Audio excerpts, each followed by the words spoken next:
credit belongs to the man who is actually in the arena, whose face is marred by dust and sweat and blood. Hello, everyone. Welcome back to the Vitruvian Man podcast, a podcast centered around self-mastery. I'm your host, Zach Shankin. Your eyes do not deceive you. I am back with Mr. Coomer for part 2, as promised. A lot of positive feedback, as we were just discussing from the first episode. So we wanted to touch base as quickly as possible. So we are recording this basically a week since the last one, and I'll try to turn it around, get it out to you guys as soon as possible. But there were unanswered questions, which demand answering. We appreciate you guys sending them in. So they were deep enough, broad enough that they probably will end up being a full podcast in and of themselves. So I'm excited to see what this secondary conversation looks like. But before we get into those, take me into a week in the life. What have you been up to on your end since we talked? Yes, that's actually a really convenient question, because instead of a more mundane answer, which I guess mundane to me meaning a lot of work, but still cool life enjoyment. This past week, there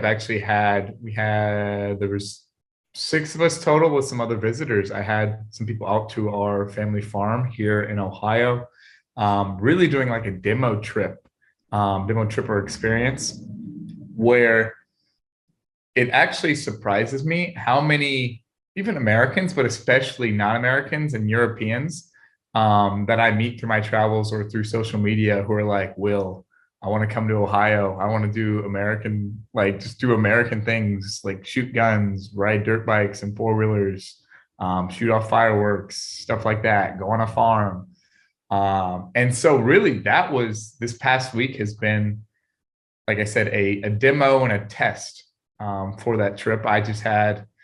There was one other guy from Ohio, a couple from Indiana, one from Chicago, and then some local visitors. I think we touched on this previously.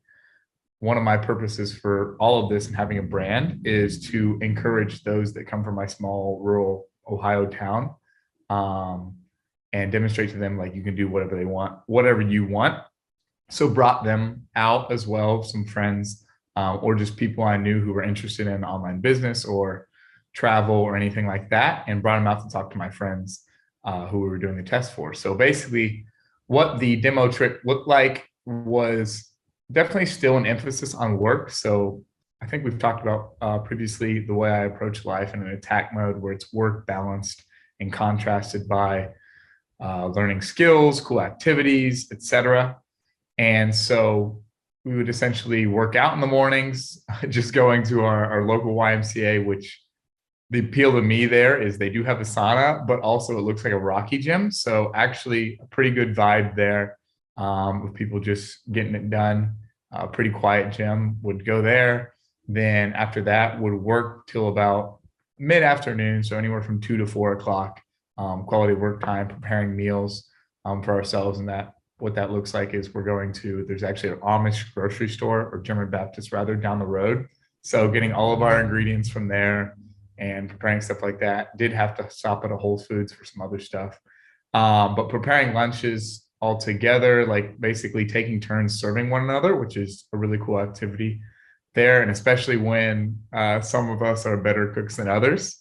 For example, my day is scrambled eggs with a special kind of cheese, and it's Merlot and avocado, which is pretty simple, but ends up being very tasty. But then, like, the guy the next day could do like this incredible omelet and just outclass me. But so we have lunch and then a bit more work time. Basically, like I said, like normally around 4 o'clock, we were diving into some sort of activity, road, 4-wheelers and dirt bikes pretty much every day. And that's like over 110 acres. So probably 10 to 15 acres of trails worth, and then going through the woods and wilderness, even though it's not super intense, but running through creeks, all kinds of fun stuff like that, going fast speeds, as well as trap shooting, which is when, if anybody's familiar, you use shotguns to shoot like flying clay frisbees. They're just called sporting clays. And so did that, taught some guys who had never shot a gun before how to shoot, as well as others who had never done this specific trap shooting before, and really dove in there. And then basically, of course, throughout the whole thing, you have these like masterminding conversations where you're going through like processes of ideation.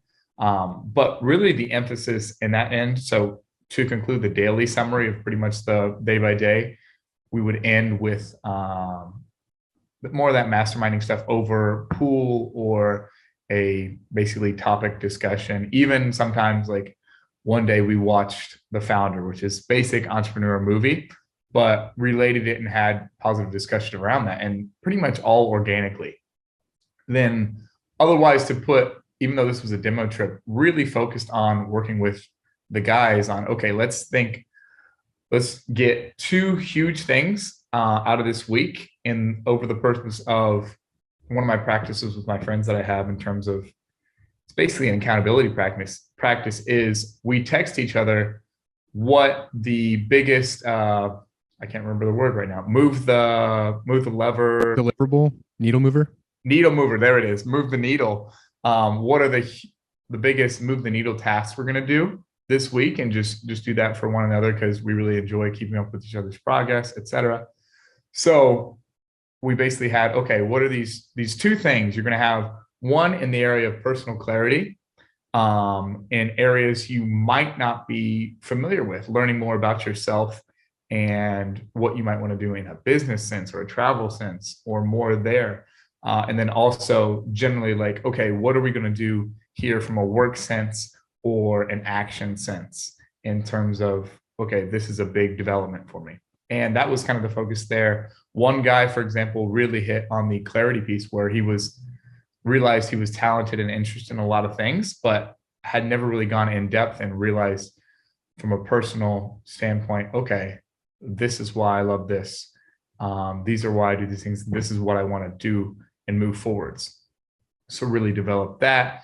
Another was actually built and delivered an app for not paragliding, but skydiving to help them basically with their businesses. So that was awesome. And then another guy actually realized he wanted to try out, he does real estate geography and photography, but wanted to try more of the action, travel, fun content style. So that was his project. So overall, had a lot going on in such a great way, focused time, minimal organization from me, just because, right, this is something I've been doing for so long, but great week.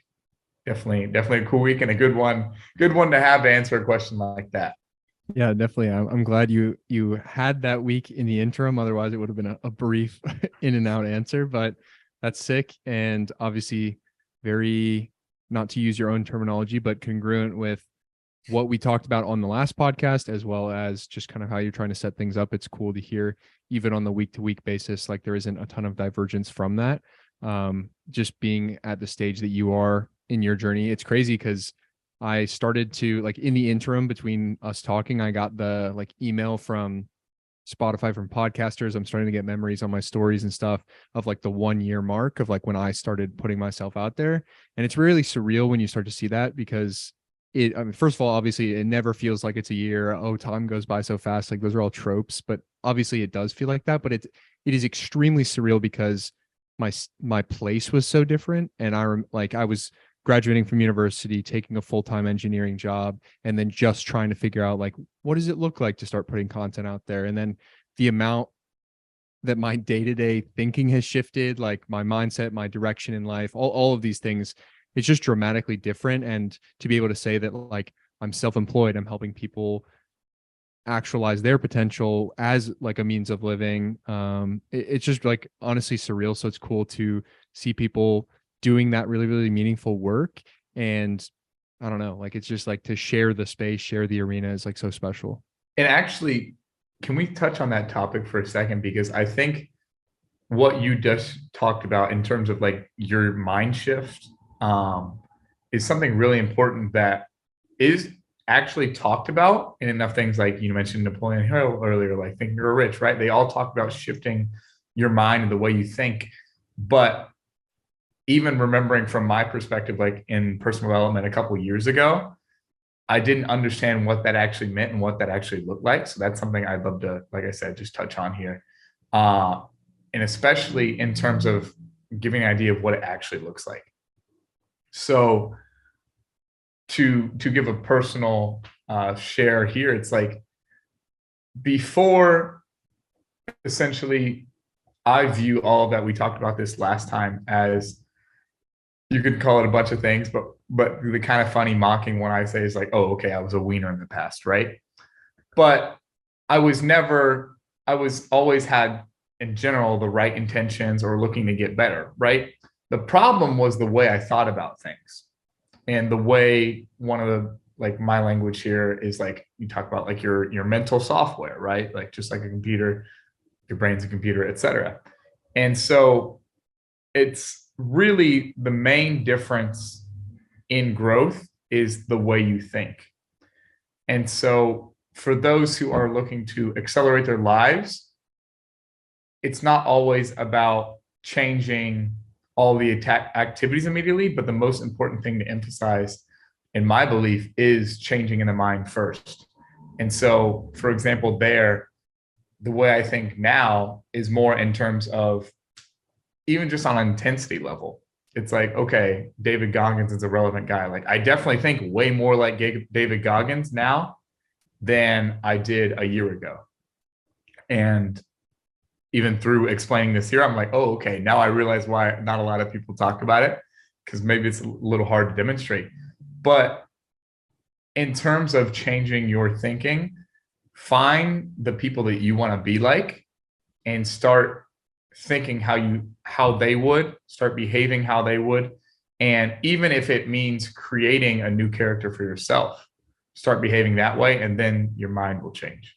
But just wanted to pop in there. No, that's super important. And I want to follow the thread because, I mean, it can't be overstated. It's obviously going to sound to anyone listening like, oh, master your mind. Like, and there's 1,000,001 teachers out there. And my encouragement to you is that when you hear things in a bunch of different books, a bunch of different religious schools, a bunch of different speakers online, a bunch of different podcasts, and you hear these kind of reiterative principles, don't treat it like, don't be dismissive of cliches. Cliches and tropes point to some underlying truth with a capital T. It is the universe basically bashing over your head that you need to pay attention. This will evidence itself in what we talked about last time is like synchronicities. You start to see these kind of weird patterns, people coming up to you, bringing stuff up that just, I mean, how did you know about that? You know, stuff that you don't even realize. And that will come with time. But especially when you hear these kind of conversations, do not de-emphasize the importance just because, oh, David Goggins talked about it. So did Joe Rogan. So did Jordan Peterson. So did Joe Dispenza. So did Tony Robbins. So did Napoleon Hill. But like, you have to recognize that all of these figures that we tote throughout history, all of these great men going back to Alexander the Great, and in even like pre-recorded history stuff, people we will never know about, you have to ask yourself, like, how are these people so differentiated? And what is true about all of them is that they mastered themselves first. What I call, like, internally with my program is they found their Achilles advantage. Like, what makes it unfair for him? It was like, he was aware that he had one point that he could die because he was dipped into the river Styx, held by the heel. So if someone could hit his heel, he would be defeated. But other than that, he was an impervious warrior in battle. So he developed his skill so that no one could get to that weakness. And it's almost this alchemization of knowing your strengths and weaknesses internally and weaponizing what makes you special. And so that's the kind of the journey I take people through finding. And that mental work, that mindset shift is not this, it doesn't have to be this arbitrary spiritual practice. You start breathing heavy and then you get downloads, which that is also real. But like, for somebody who's sitting there like, that works too, but there's kind of levels to it and everybody's entry point is different. But if you're sitting there like, okay, I want to figure out what to do with my business, or I want to start making money online, or these guys live cool lives, like, how do I start doing something more similar? I purport, like, with the way I work with guys is like, we kind of sit down and ask a lot of these really pointed questions about that life history. You talked about those realizations you had with these guys, like going back through your life, analyzing. I'm not sure if you're familiar with like Happiness Islands exercise from Richard. Yeah. It's a great one. You know, like, those were signs. I can't remember the teacher that says follow your bliss, but basically the points where you're most connected to the world, the things that you bring you like disproportionate amount of joy, happiness, peace, fulfillment, those are for a reason. Like, and write them all down. So like when I was doing this way back when and being intentional with my past to try to figure out what my future direction looked like, it went all the way back to like, I would love Legos as a kid. Like when I was making a college decision, there was nothing, it was so clear to me that like, okay, I would study engineering because I've always loved working with my hands. And I was like a Lego kid. Like that helped me inform my three-dimensional reasoning. Like I'm speaking to you on a desk that I built, the bed behind me I built, the table next to it I built. Like I'm just a very tactile person. And so these are like ingredients that it's important to bring your awareness to. And part of that too is your pain points, your trauma, stuff you've overcome, you know, people with autoimmune conditions, family trauma. I mean, your story is extremely powerful, and you've definitely been hit from a lot of different angles, which I think makes you a unbelievably empathetic person, and it carries in your message. And so that's important. Like it's important for you to not only have gone through them, overcome them, develop the calluses of your mind, as Goggins says, but also have awareness of them and not discount it as like, oh, that's former me. Like, no, like all of those were given to me to then alchemize and shift and share with the world to get other people to, you know, help with their potential. And who knows what that means? Maybe it means you build a very quote unquote mundane business just so that you have a huge platform and a ton of capital to leverage into something else. Maybe you're an author, maybe you're a speaker, maybe you're just a really, really good dad. Those X's and O's the how and the what will become really clear when you get that clarity on your past. So like, I think it's so important to take that time and write through and go become prompted and let that subconscious start cooking. Like it'll just work in the background. Like I don't even know how to describe it, but like I did all these exercises leading up to when I was like graduating and wanted to make this leap into entrepreneurship. And then the answers and the opportunities just got dropped in my lap, like through Instagram stories, people started DM it, like, and it just started rolling like in incredible ways that it sounds unrealistic, but I fundamentally believe that that is how all of these people transformed. And I was having a conversation today. Steve Jobs for me was is the guy for why I got into entrepreneurship. So unbelievably inspired. This past week, I've been writing out my company manifesto. And one of the pieces of writing I kept like literally on another tab was the Think Different ad. It's just like so impactful. Also his commencement speech at Stanford, just unbelievable. And I think one thing that I've never heard anyone talk about in any of the books I've read or any of the podcasts, but I think is the underlying reason why he was so transcendent is that like before the journey started, before Steve was Steve, he was just some grifter, like stepping into philosophy classes. He took a spiritual journey in India. He became so in tune with himself that he could walk back into the States and be so clear of mind and so self-assured that he could walk into a business pitch without shoes on and get the money. Like, because he was so fundamentally grounded in self. And yeah, there's no doubt. I mean, we see figures like Rick Rubin today, like people, like he just dropped a book, so he has all these podcast appearances. People are now realizing how amazing Rick Rubin is. And his entire career has just been his confidence of taste. He has no technical abilities. He has no really great feedback to give other than he knows what he likes and can articulate that to people. And people have found it helpful, at least as articulated by him. So all of this journey inward, it may seem like a step back or, okay, but that's not the answer. How do I start my agency? No. That is the answer. Like these are the answers you need. Sorry, that was a bit of a rant, but no, like it's actually a good reminder because I need to look more into Rick Rubin, and we share the love for Steve Jobs.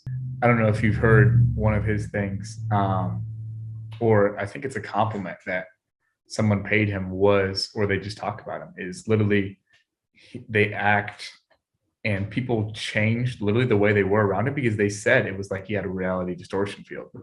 So in a personal standpoint, that's like actually one of my favorite questions to ask people to learn more about them is, what compliment would you most like to receive? Wow, that's a great question. That's one of a good one for a first date.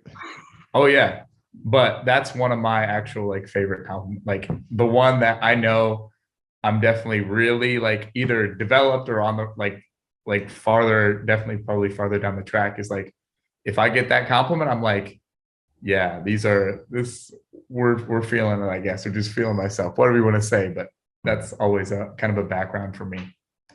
So That's yeah. awesome. Yeah, I know. I think that his reality distortion field is like a well-known quote unquote phenomena. It was like this indomitability of his will and like clarity of purpose, like and it goes into kind of a common answer I get also when I ask the closer question from last episode, like, what is a man?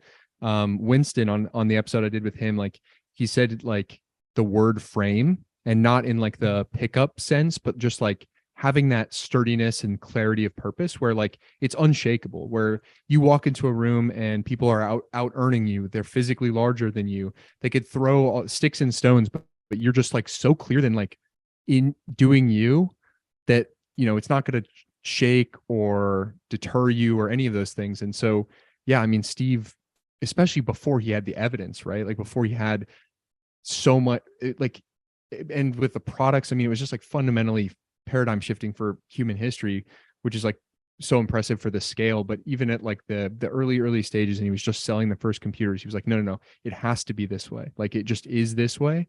And nobody could tell him different because he just wouldn't allow it. And he had such a separation of that clarity, I think, that other people were like, all right, I mean, he seems to have something else here. Let's try it. And then lo and behold, it kind of is rewarded by the world in these massive ways. But yeah, no, I think that clarity of purpose is so important. And it's very much sounds like that's how you kind of work with the people that you do with congruence. And it's certainly the work that I do with the Vitruvian Man program. And I think, I don't know, it's my running thesis because it has been my life story.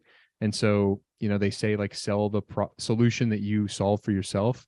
And my story was 100% going inward.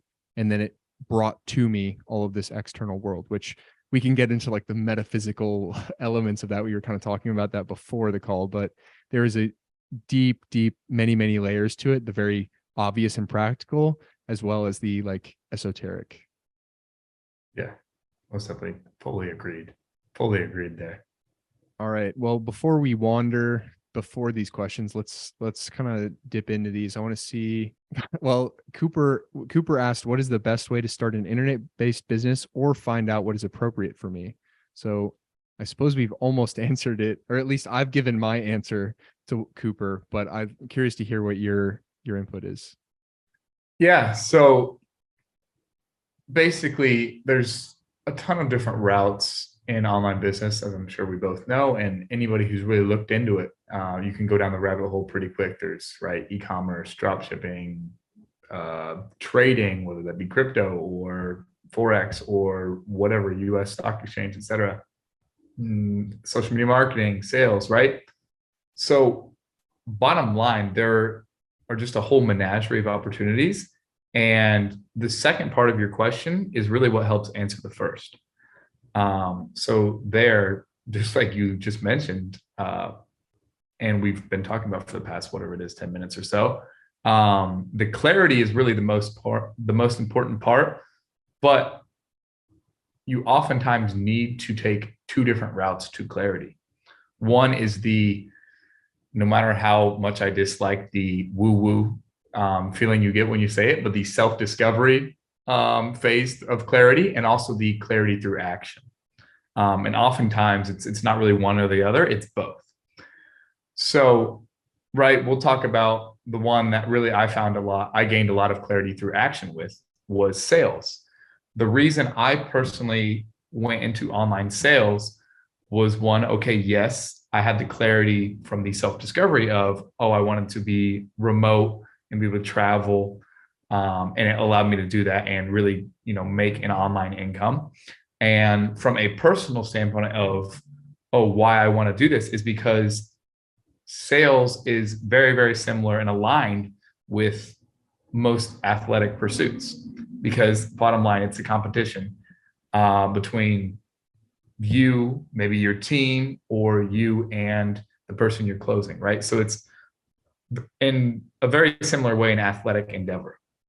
So that was where I was really aligned there. But the clarity through action that came to that, even just, of course, I'm adding very, very useful skills, going through it, getting better. But the clarity I got through action was the fact that I realized, okay, I like sales and I like doing this, but part of the reason I got into online business in the first place was so I could not only have location freedom, which was like, check, I did that, but also time freedom. And a better word I like to use there is time mobility. Because the problem with sales is you basically have to take calls to make money. So depending on what offer you're working, some of them, you might not have to take 12 calls a day. And especially when you get better and you can move up into different jobs or different commission structures, maybe you make 5K at close. And that's like, okay, depending on what you want to do, it's much easier to get to 30K a month with 5K at close than it is, $500 at close. Right. But bottom line for me, the way I want to live, and I know I live, is I can work 3 16-hour days and then throw my phone in a snowdrift and go snowmobiling with my dad or something like that, right? Come be with the family and be fully with the family.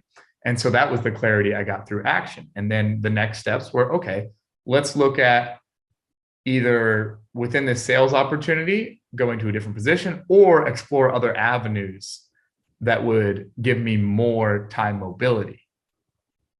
And so essentially I'd look at it from that standpoint, do a personal evaluation on where you're most skilled. So for example, right, I find a lot of athletes go the sales route because of that same competition and getting better and practicing.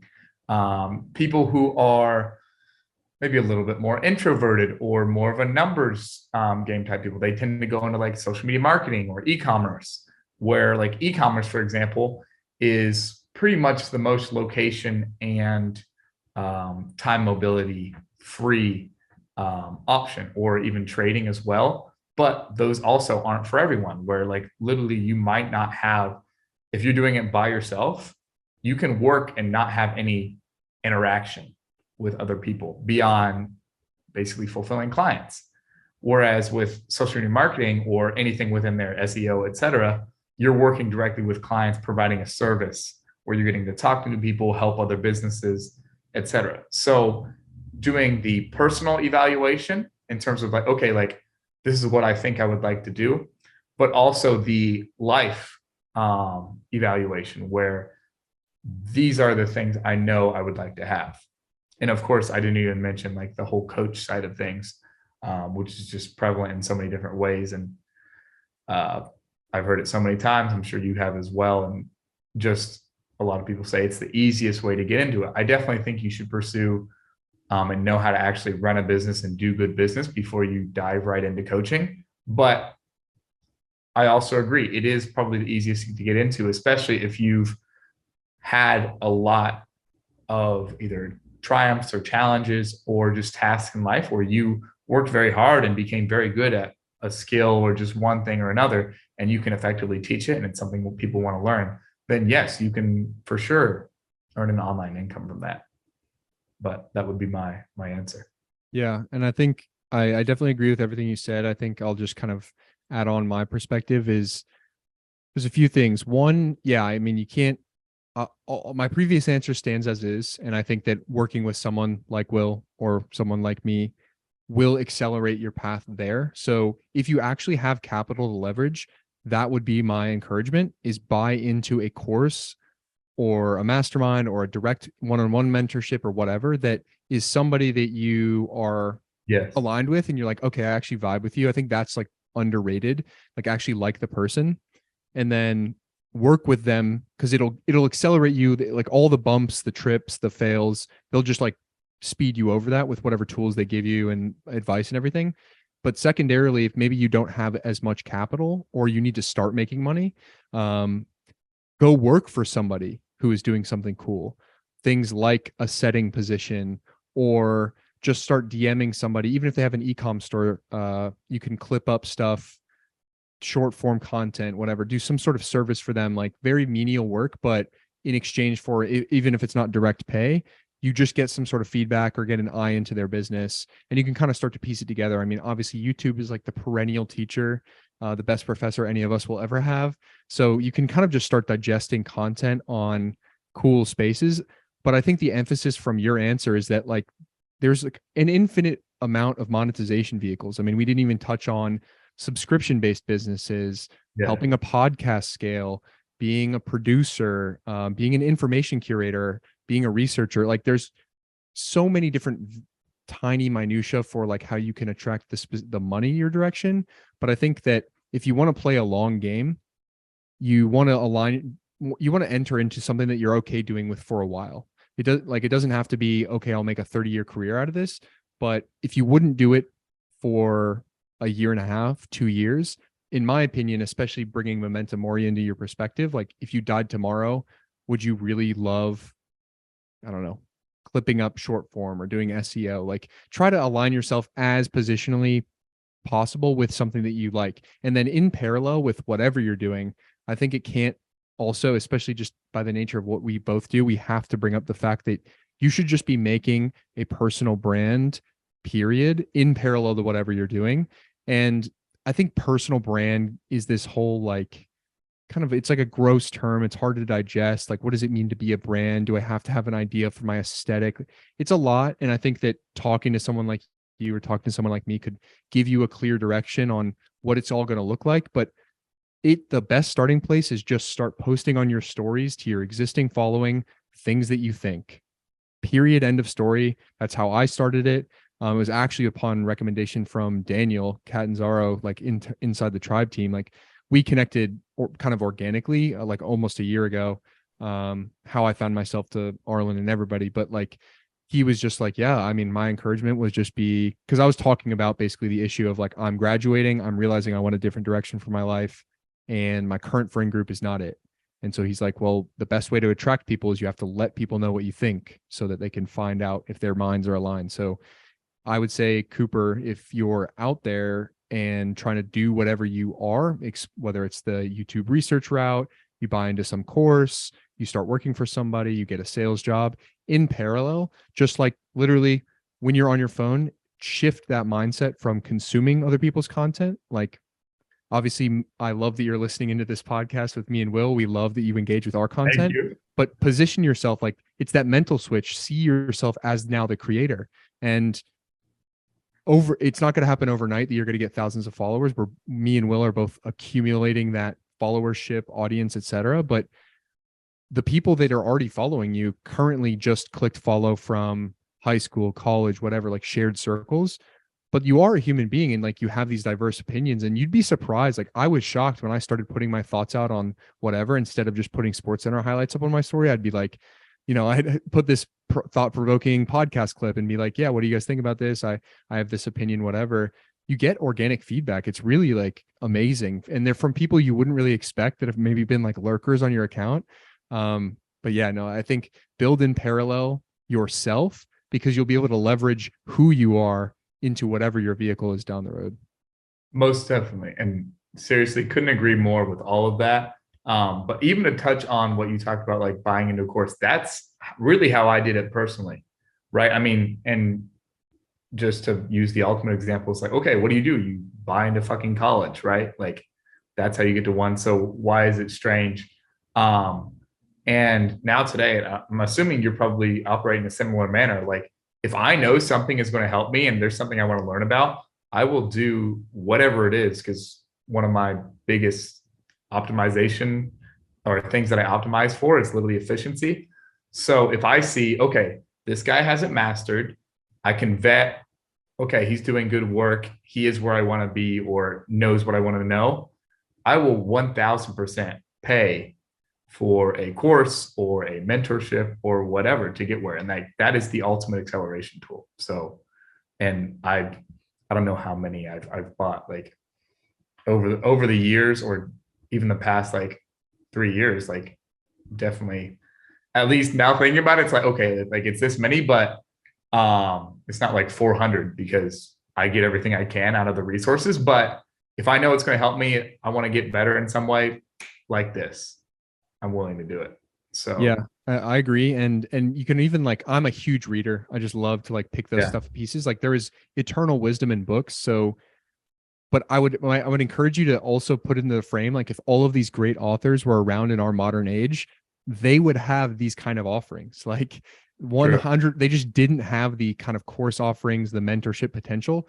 But for the people that cross the generation, like Tony Robbins is a great example. He was around when you just had live seminars. And so that was his vehicle then. And now he's doing the online coaching thing because that's the new vehicle for most effectively transforming people. So don't discount it as a scammy space just because there are scammers out there. And there are, like, you'll probably end up buying courses that sucked. I've done it. People have done it. But like, again, like I kind of touched on in the beginning, just choose somebody that you vibe with, choose somebody that you trust, and then do the work requisite when they give you the thing. Don't buy it and expect it to just change your life overnight.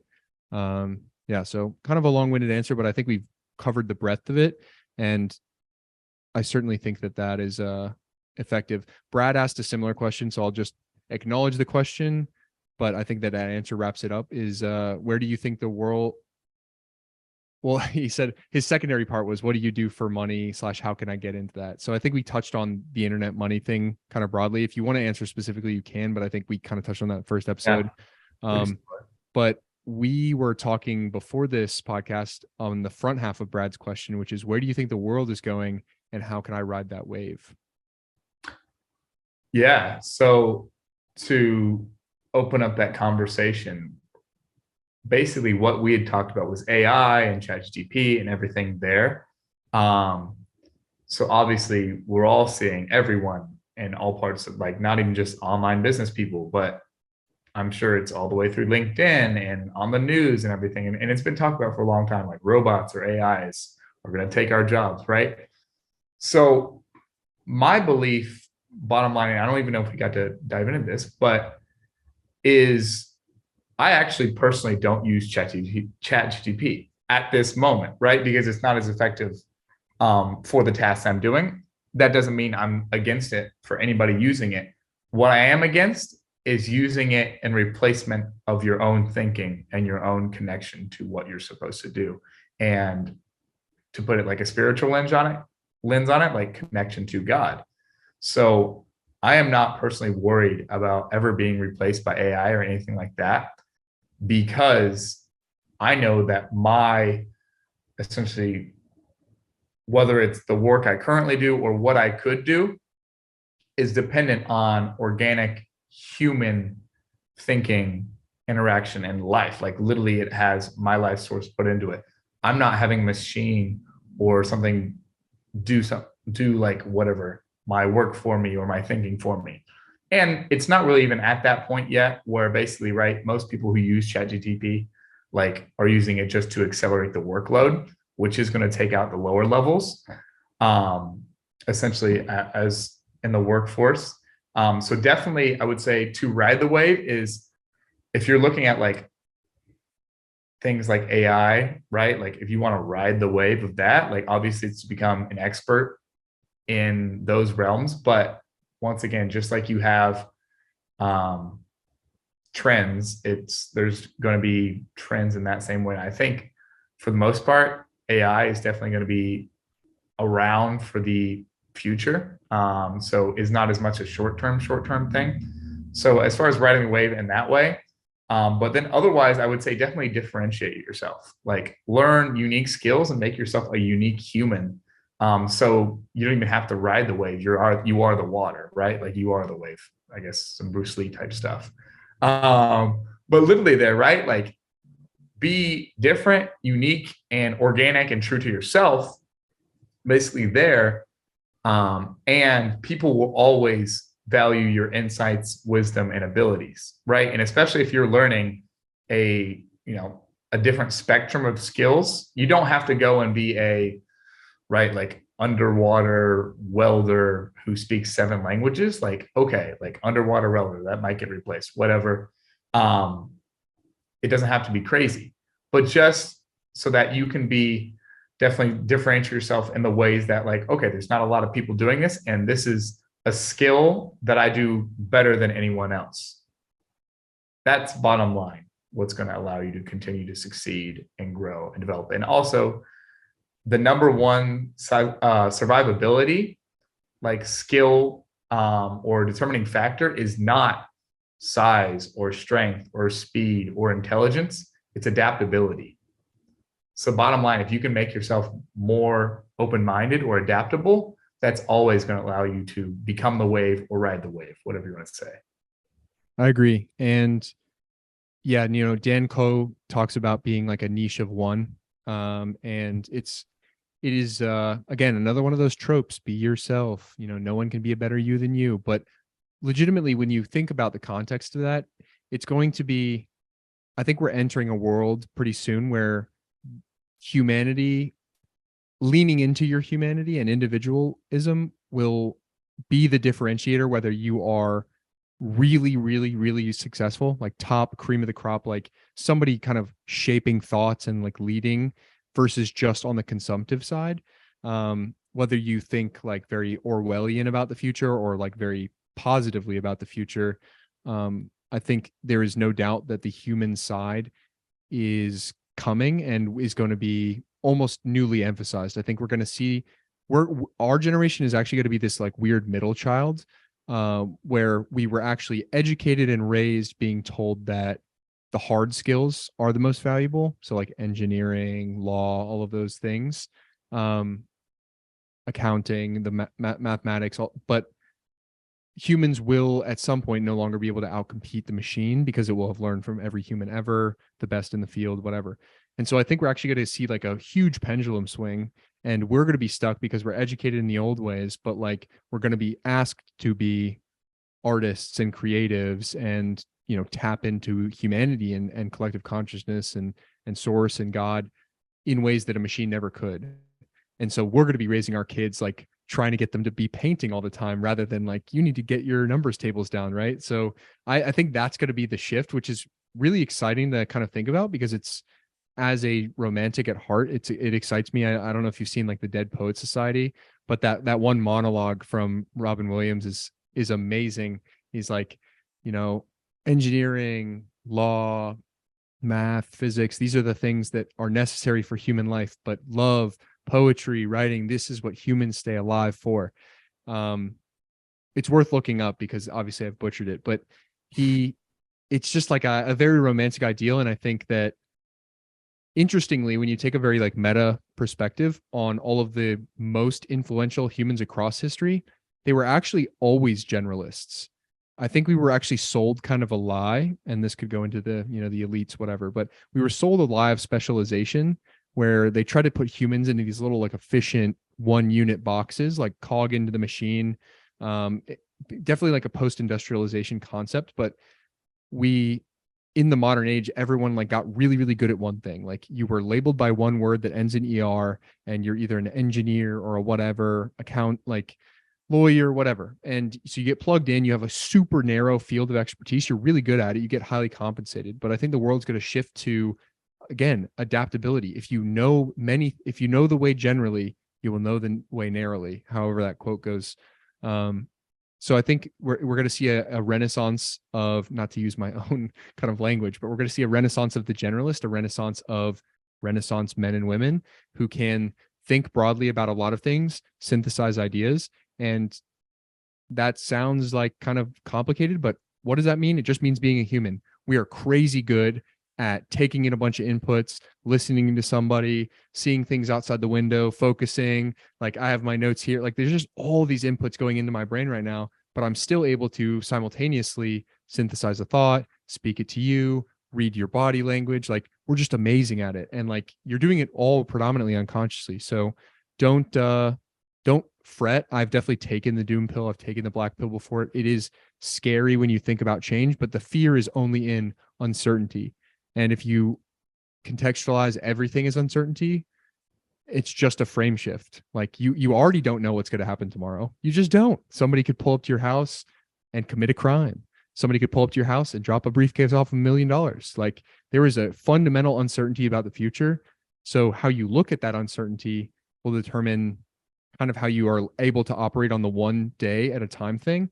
And fear has always been a control mechanism of any, elite, governing party, whatever. So if you buy into any fear narrative, whether you got it from Twitter or you got it from CNN or you got it from Fox News, like don't ever let fear kind of enter your subconscious, and you'll always be able to act out of a very abundant state, and just be excited about it. Be like, I don't know what my future career is going to look like with AI, but I know me. I know me so fundamentally that I'm excited about how I can plug into those new communities. And maybe it takes me out of this XYG job that I'm not really satisfied by because I get replaced.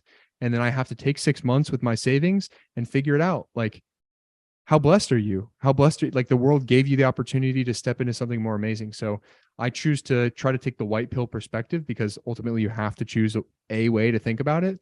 And I'm very optimistic about the future if you can get yourself to look at it that way, and then also take the time to do all the individual work, right? Like, write, read, create art, figure out what your message is to share to the world, figure out your Achilles unfair advantage, and like really step into yourself.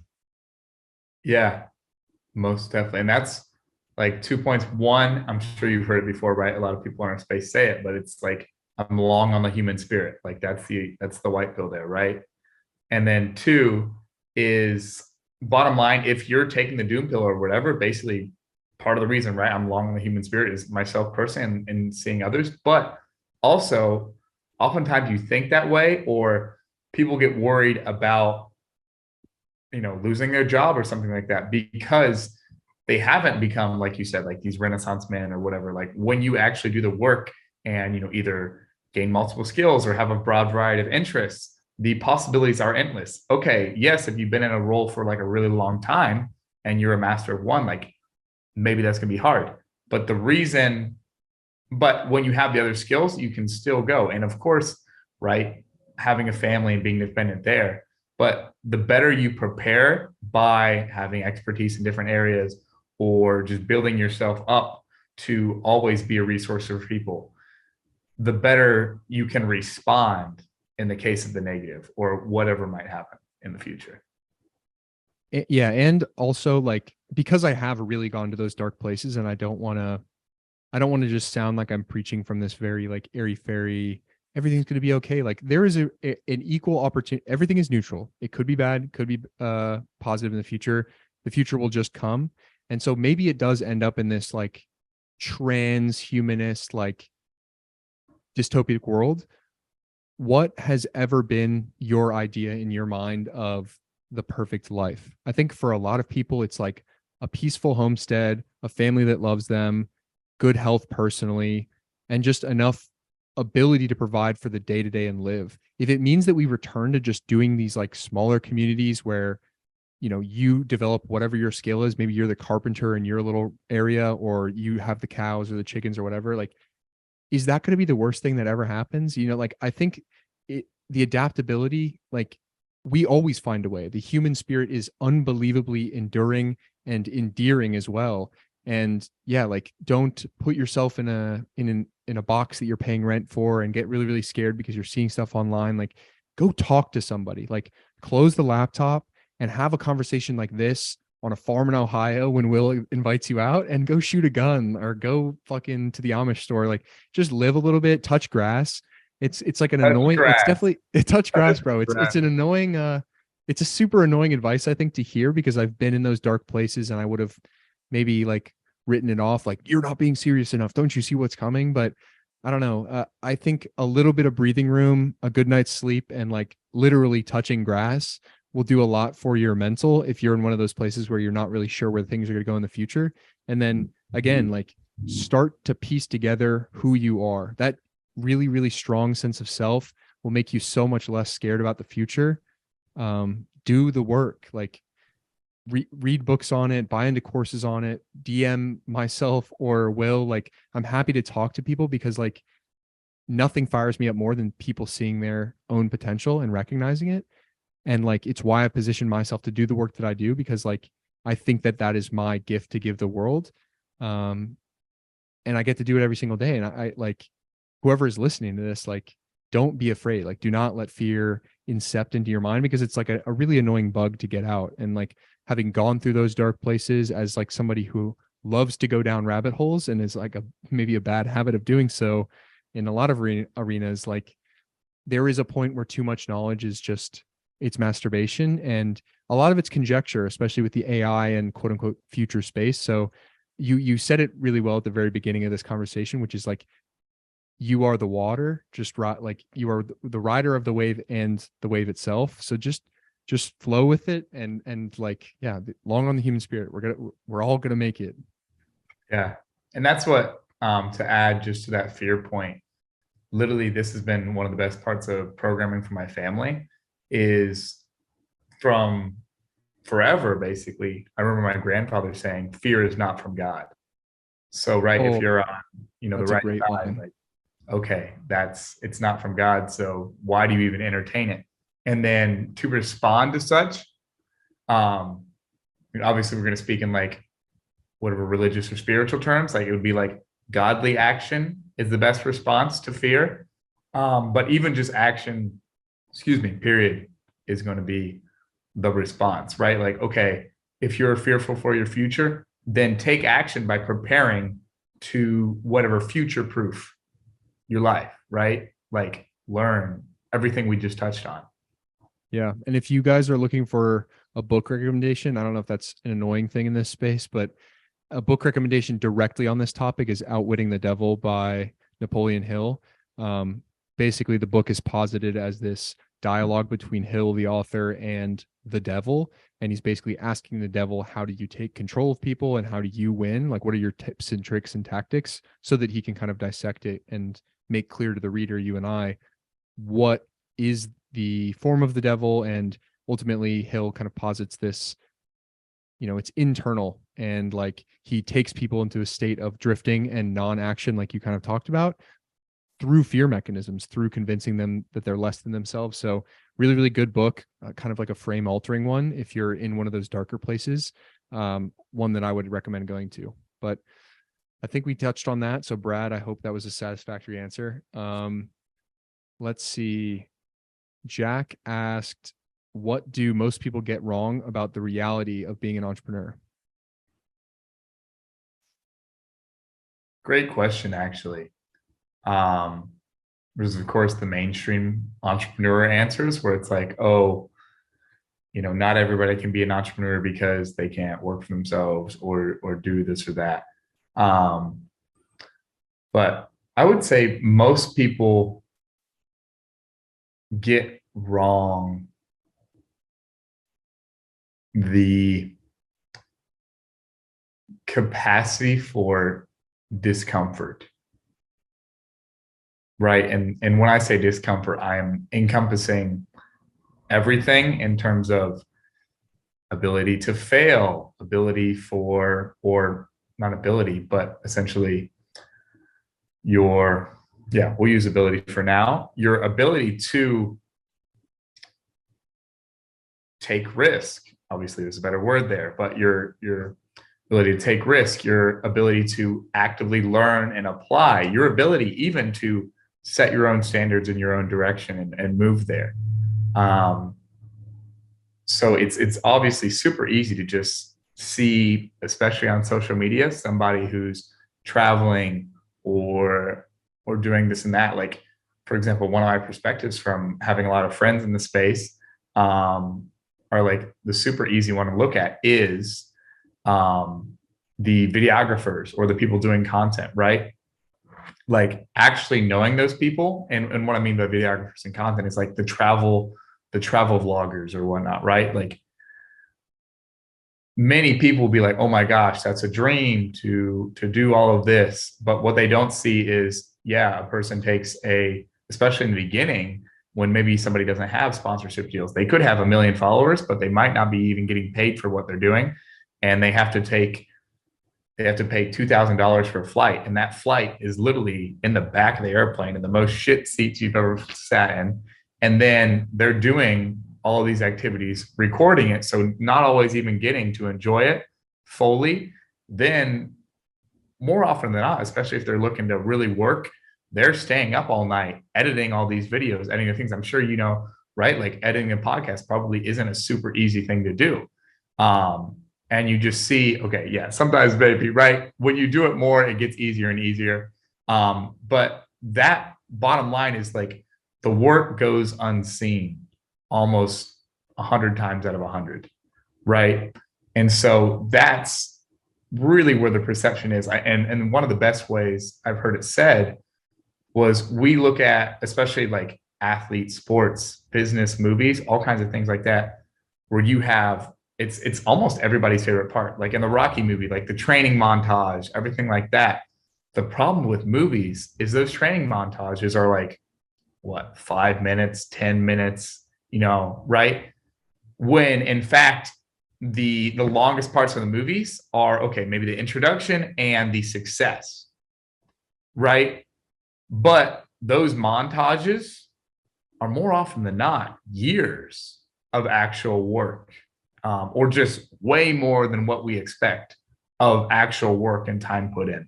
And yeah, it makes for great entertainment, but it also creates this whole misconception of like, okay, yeah, I'm going to work hard. And like many people who do it, they work freaking hard, by all means, and they're willing to put in the work.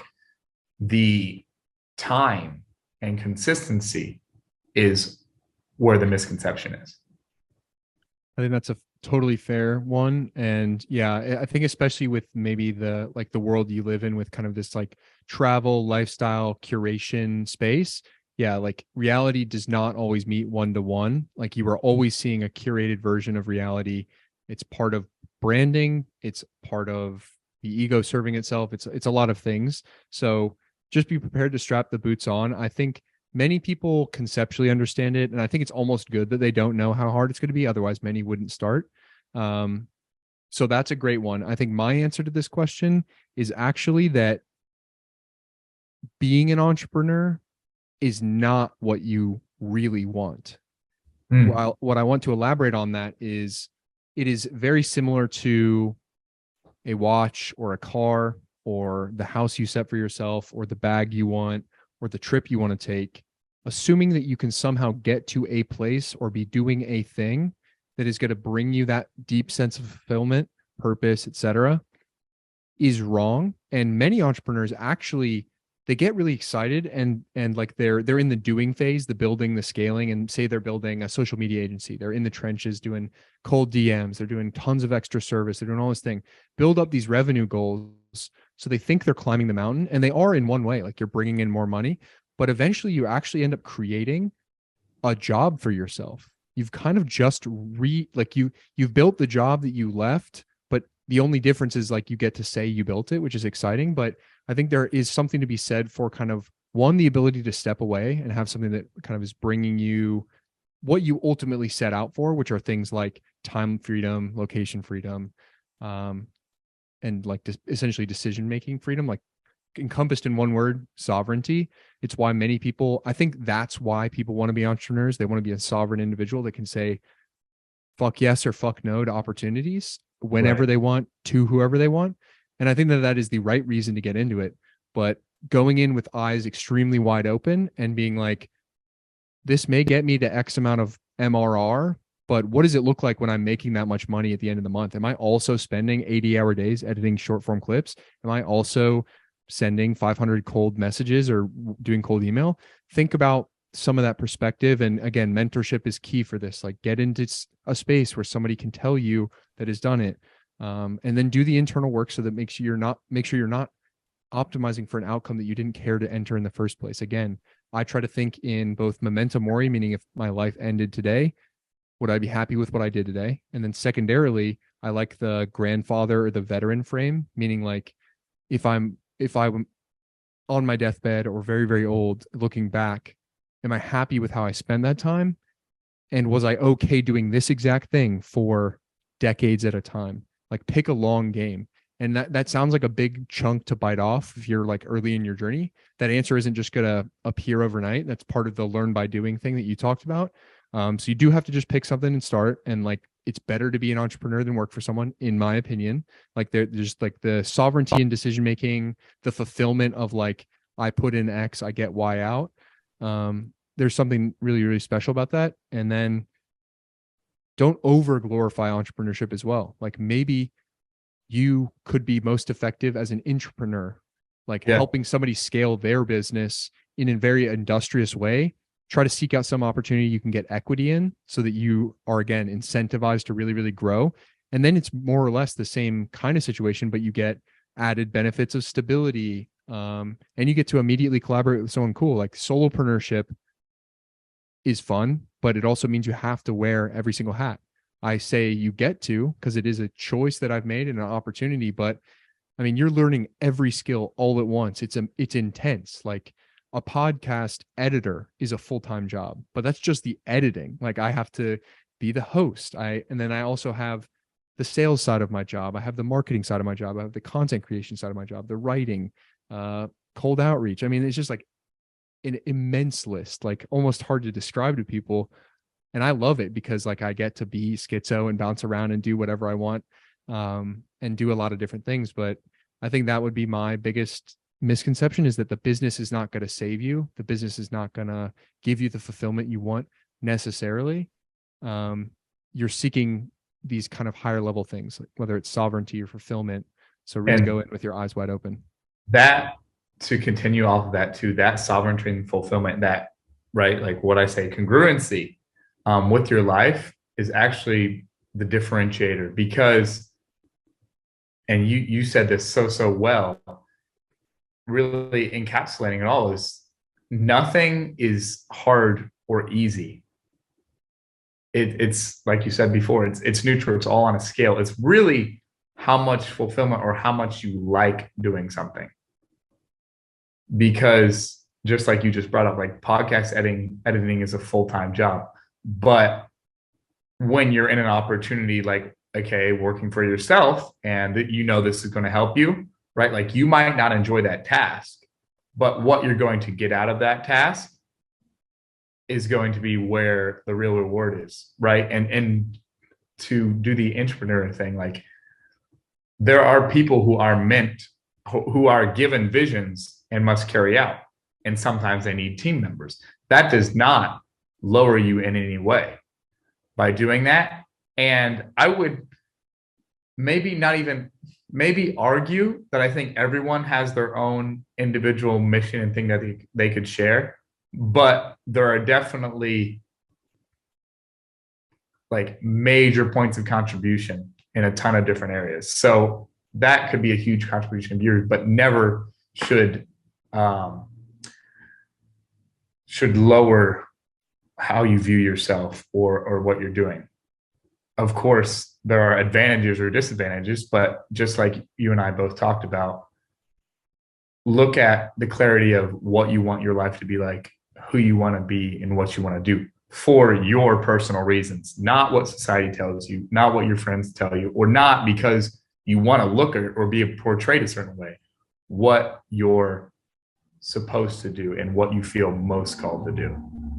That's when you get the congruency of life. And yeah, you might be taking the hard steps, but you know there's no other way. 100% agree. And it's also like, it's hard in the internet space, I think, because you are literally forced to log on, and it's almost impossible to not play the comparison game. So you're immediately going to start to play, like, whether it's followership, whether it's views, whether it's, oh, they took a sick trip this month, but I've been literally just in one room creating content and editing and whatever. Like, the comparison game is hard to avoid because you're going to be in the public sphere and arena online. But try to hold yourself, again, it's like developing this really, really strong self-awareness and self-satisfaction where, like, I can look at the life of, I don't know, Iman Gadzhi, for instance. Easy to be like, God, I want that bad. Like, it's so sick.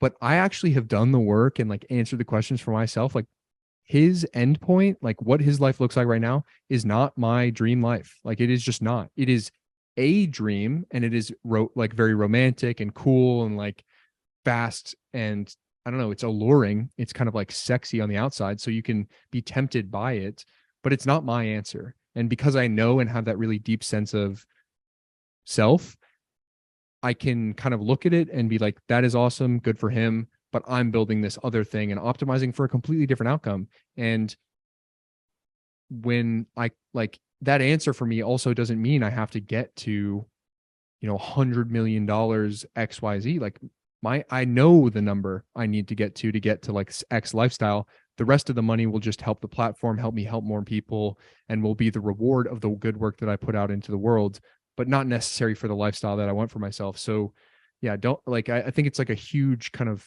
thing to bite off, this idea of like entering the space, and you see all these cool people doing all these things. Man, there's so many followers. They're making so much more money than me.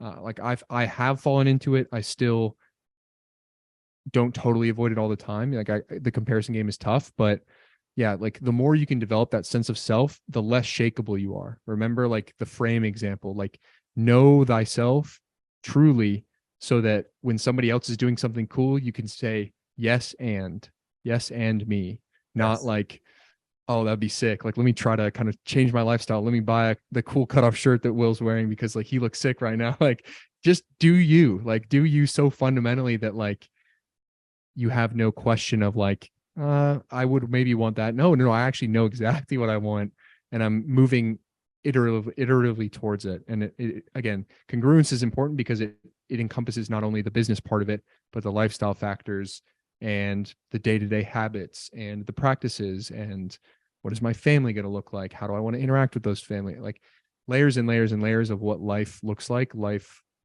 all encompassing. But as far as the internet space and entrepreneurship and everything, it's a multivariate equation, which we can obviously talk on and on about. And I would love to continue to like pick your brain like off air about your experiences. Cause again, it's like, I love the privilege of having these conversations because I'm living other lives. Like your entrepreneurship journey has looked fundamentally different than mine. Which means like you've picked up different nuggets along the road, and mine has too. So maybe I could drop one or two nuggets on you. And then it's like, we're all just in this like ascending game, almost like cheating. We're like living like tons of different lives. We have all these different soldiers accumulating information for us that we can just pull in. So to like huge ups to the people listening to this podcast, because you're literally doing that right now. You're programming your subconscious with ideas, mental models, frames that will be weapons for you to use in your journey, whether it be entrepreneurship, whether it be intrapreneurship, whether it be a sales job, whether it be being an amazing mother or father. None of those things are less than, more than, whatever. It's the yes and. Like my life is amazing because I've defined it for me, and yours is also. Yes. Yeah. Yes. Great. All right. Well, I hope we answered that well, Jack. Also shout out the boy Jack. He's been on the podcast before. Let's see. Ulysses. Oh, this is a great one. Asked how to overcome the change of identity and being rejected by family and friends. Yeah. So that's definitely, I have maybe talked about it a little bit last time, but relate a lot to in several different ways. And especially like, I'm pretty sure I know who, Ulysses as well, but from this perspective, you will always have resistance, not just from your family, but overall from the universe, when you take the steps to become or do what you really want to. So in a way, I've told so many people this, right? Like when you make these decisions and start acting in such a way, the universe tests you. And so it's testing basically, are you ready for it? Are you really about it? Are you rightful, right? In that case. And it is then your job to continue to push through and go in spite of the obstacles or whatever might be thrown your way. And so specifically relating it to me, when I was in literally last year, my last semester of university, and I decided, okay, let's say, fuck all the finance, international banking, et cetera, right? I'm doing this online thing. I'm going to figure it out. And funny enough, just like you talked about earlier, posting on the story and posting the brands is one of the first things I did to actually develop that, just because I was listening to someone who really said, okay, yeah, you should do this. Arlen was like, yeah, post on your story 3 times a day. And I did. And my best friends at the time, even though I still actually enjoy them, they are continue to be good people, were like, Will, what's going on? What are you doing? like, this is crazy. What? And even one of my friends was like, what is this rebel asshole Will? Because I just decided this is what I was going to be. This is what I was going to do.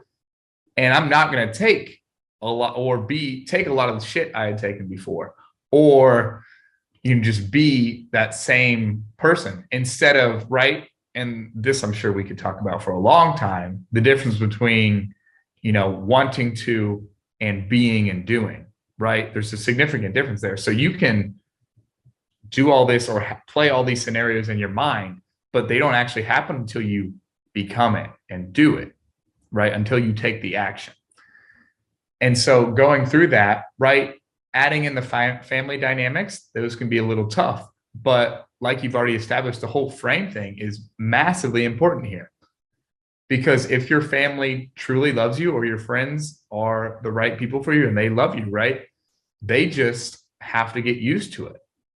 And bottom line, the only reason really most people, unless of course, there's also bad people who need to leave, but most people who love you, and in this case, probably your family, is because people don't like the unknown. And this version of you is the unknown for them. So you have to fully cement and work and put this frame into their mind. One of the examples I actually told one of my clients the other day, he and I both like the Iron Man series, and specifically, right, like that training montage of, okay, this guy built a suit in a cave. And something to note about that is for every iteration of the suit, it goes from Mark 1, that Iron Man Tony Stark built in the cave, to like, I think Mark 42. I don't know. I haven't seen whatever the newest ones. And you can think of yourself as much the same way. So to use the Iron Man like suit example, right? Like if we put it from an age perspective, I am Will Coomer, Mark 24 right now. The problem with family and people from your past is they're used to, and they might even be used to Will Coomer, Mark 24. They might still have in their minds Will Coomer, Mark 18, especially as you spend less and less time with them. And right, the whole point of all this life is to get to Will Coomer, Mark 25, 26, 27, goes on and on, right? But you have to be cemented and continue acting in order to grow. Their perspective, and I find it never really intentionally hurts you, unless, like I said, they should be out of your life, then those aren't the people you need, but they're just doing it because they're used to a different version. And so to deal with that, you evaluate, okay, why am I doing this? And this is, right, your check marks there are because it's what I actually really want to do. This is how I want to live. This is who I am. Then obviously you keep going forward. And that is it's like a good, honestly, a shit check, right? Because if you're moving in the wrong direction, then you want people who are going to discourage you from doing that, right? But when you've done the work and trust yourself and trust the process and know these are areas you want to go, then yeah, baby, you got to work through the obstacles. You have to get through the G check or the shit check or whatever it is, the obstacles the universe throws your way. And that's the most important part, is living and switching into that Mark, whatever it is, or into the new paradigm from the old paradigm. You need to do everything you can to cement and get into and stay into that new paradigm. So oftentimes what I recommend there is not just, right, continue to act in such a way, but putting yourself in places of the least resistance. So if that means in a loving way, taking a trip or separating yourself away from your family, like moving out, like I said, like you don't need to be like, fuck you, you guys are going to slow my life down, But, like I said, this is, I think, one of two Ulysses I know. You guys both are old enough to the point where you're like, yeah, you can definitely have your own place or travel and do something, right? And in that way, it's simple. Even if it's just a week to take and evaluate that, I would obviously recommend longer, because the quicker and the longer you can establish these new paradigms, the easier it gets. And then when you come back, It's just about reminding the family, the friends, etc., that, hey, I'm on Mark 24 now, right? And you don't, like I said, you never really have to do it in a shit talk way, but you're going to stand for you, not for what has slowed you down in the past, what has caused you trouble, et cetera, et cetera, et cetera. I completely agree. And yeah, so there's a number of things that I will kind of say in my words. So if it maybe like lands differently in the audience, but I think fundamentally will be a lot of the same message. But the motto or slogan of my company is "Be the Renaissance," and like the word Renaissance means rebirth. So you're stepping into this new identity that you've defined for yourself. Hopefully, you've taken the time to clearly define, what do I want? Where am I going?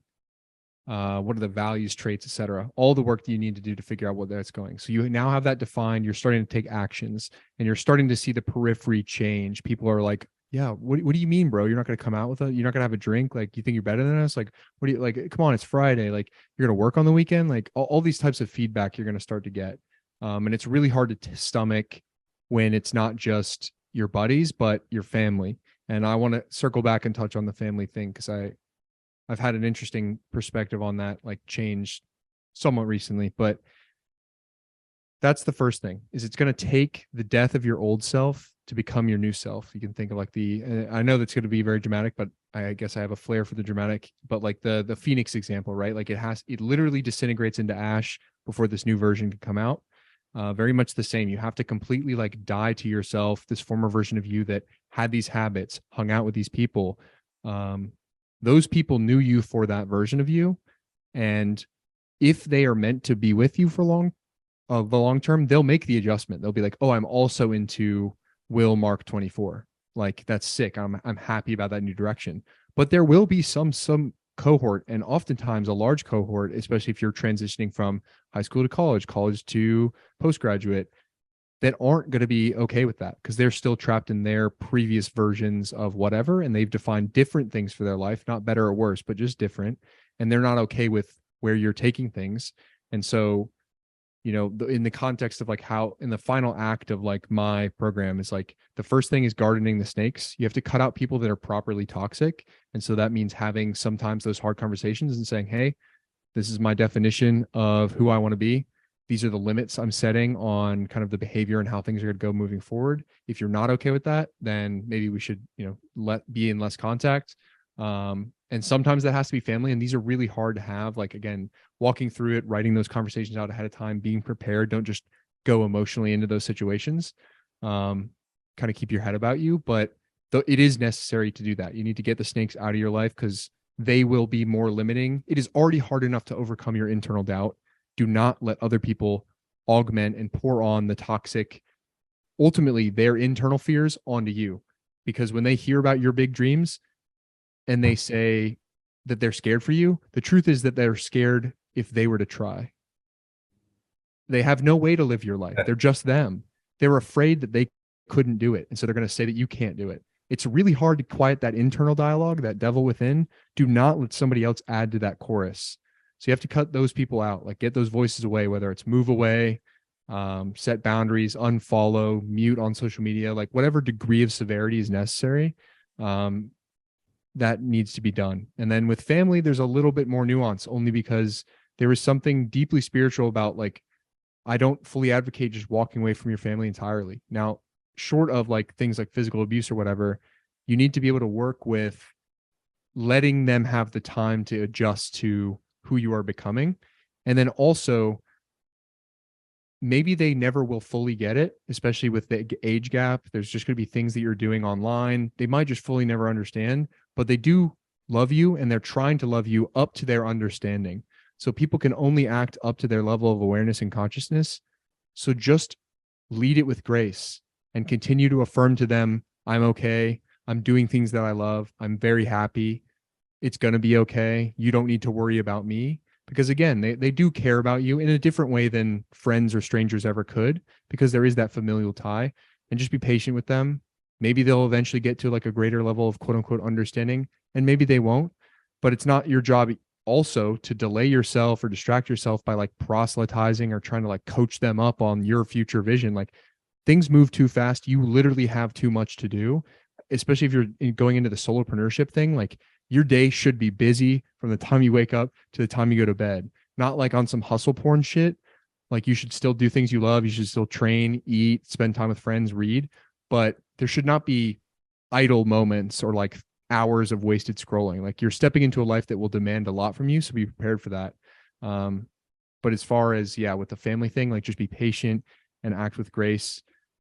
So that was my long-winded answer. I think it is a lot of the same things you were saying, but you got to cut those people out. And then the final step is, now that you've created those gaps, be very intentional, patient, and slow with who you bring in as your future wolf pack. Arlen calls it the tribe.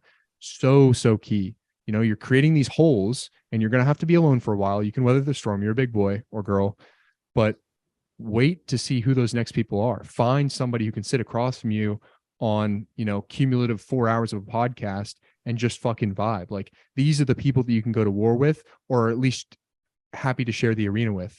Whether that, and sometimes that means buying into a course or a program or a community, or just following somebody. Like it's amazing the communities that are out there online, and then actualizing those into real relationships in real life, taking it from the metaverse into the physical verse, is the next step. But yeah, just be patient with it and ultimately know thyself.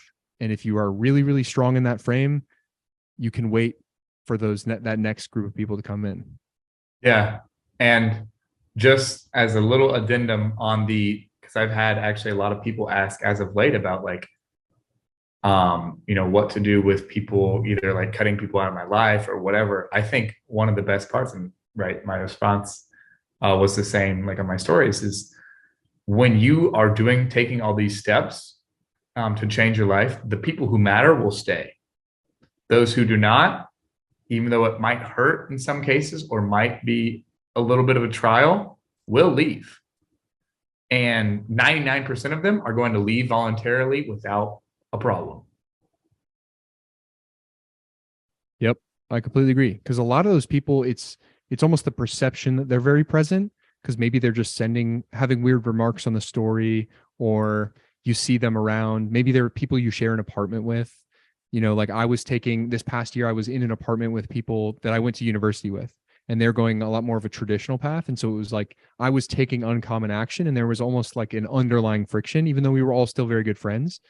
And it was just one of those things that I had to know. I was doing my thing, they were doing their thing. And naturally it went from kind of the poking and prodding, like, what do you mean you're not going to come out? Like, we always did this in college or whatever. Eventually they just stopped asking, and not even on like they're abandoning it, but like they got the message and they were very respectful to me. Like, he's not going to come out. He's going to work all of Saturday and Sunday.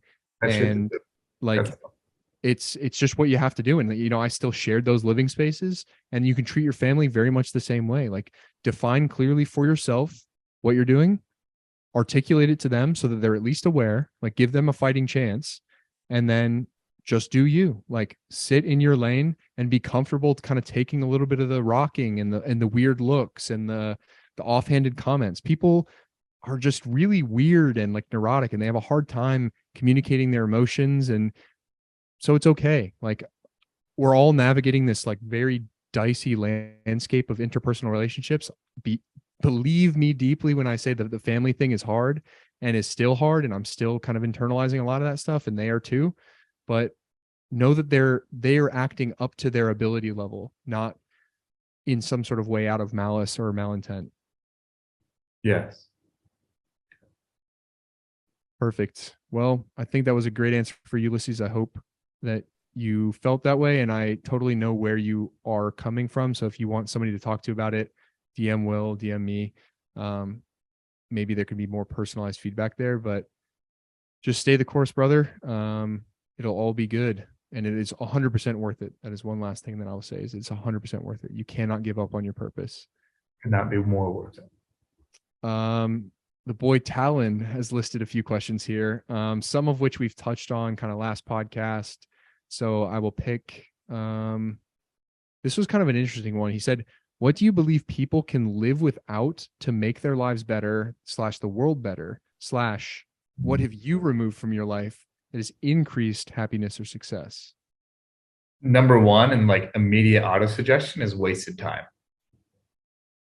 wasted time. So like you talked about earlier, scrolling, whatever that might look like for people, just in all realms of your life, but especially like you said, you touched on with the business side of things, and being productive and using that time, you are doing the world a disservice by wasting your time, especially when you know you have things that you could be doing that are going to provide an impact.